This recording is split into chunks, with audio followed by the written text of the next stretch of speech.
اللهم صل وسلم وبارك على سيدنا محمد وعلى آله وصحبه أجمعين. عاملين ايه حبايب قلبي؟ يا رب تكونوا بخير. يلا نجهز فطار يوم الجمعة. جمعة مباركة عليكم جميعا يا رب يا حبايب قلبي. هنعمل بقى ايه؟ تحابيش كده حلوة. هعمل بتنجان وبطاطس وفلفل، وكمان بقى ايه نحضر بقى فول، وايه نحضر فطار كده يفتح نفسنا على الأكل.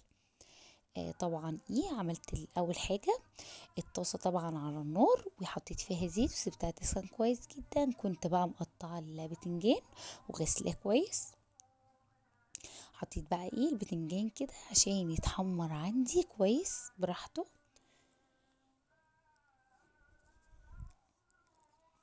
البتنجان بقى هنا كده اتحمر. حطيت بقى الفلفل جنب البتنجان، مش بياخد وقت خالص وبيتحمر بسرعه. بدأت بقى ان انا اطلع البتنجان اللي عندي كده، وهبدأ ان انا اصفيه على مناديل مطبخ.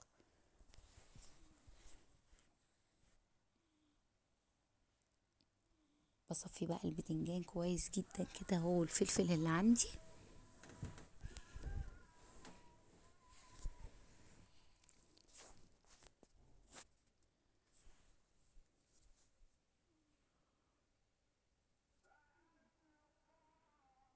وكمان بقى هبدأ ايه اطلع الفلفل كده واصفيه كويس برضو.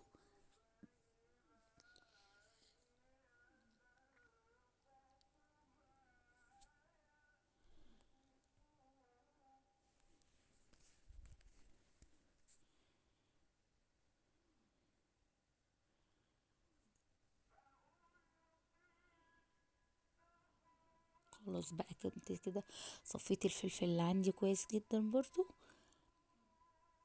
هبدأ بقى ان انا انزل بقى بالبطاطس اللي عندي كده،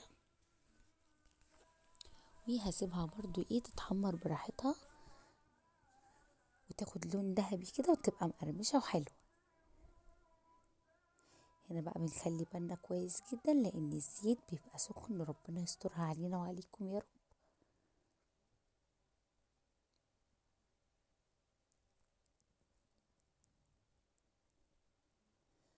خلاص بقى كده البطاطس اخدت اللون الذهبي الحلو ده كده. هبدأ بقى برضو ان انا ايه اصفي فيها كده كويس برضو على مناديل مطبخ.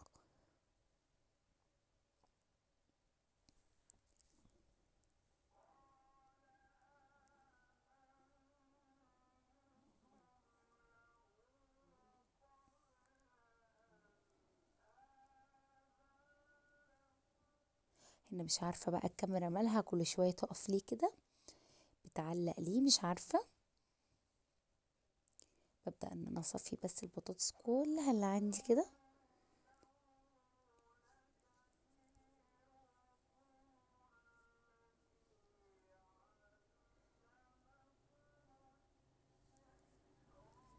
خلاص بقى طلعت كده كمية البطاطس اللي عندي.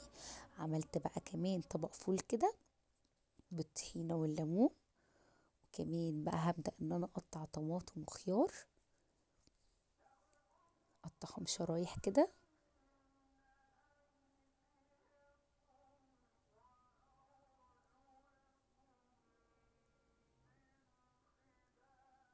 كمان بقى بقطع كده الطماطم، شلت بس الحتة اللي بتبقى فوق كده.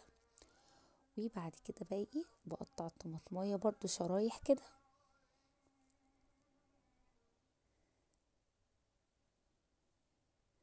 خلاص هنا بقى كنت حضرت الفطار بتاعي، البطاطس بقى والبتنجان والفلفل والفول. وكمان حطيت بقى جبنة، والمخلل ده كنت عاملاه لسه مخللاه. وكمان بقى عملت كورات كده، وده فطارنا كده يا حبايبي كان النهارده. لو وصلتوا بقى لحد هنا ما تنسوش تصلوا على النبي في الكومنتات عليه افضل الصلاة والسلام. ويا ريت تشتركوا في القناة لو ما اشتركتوش في القناة.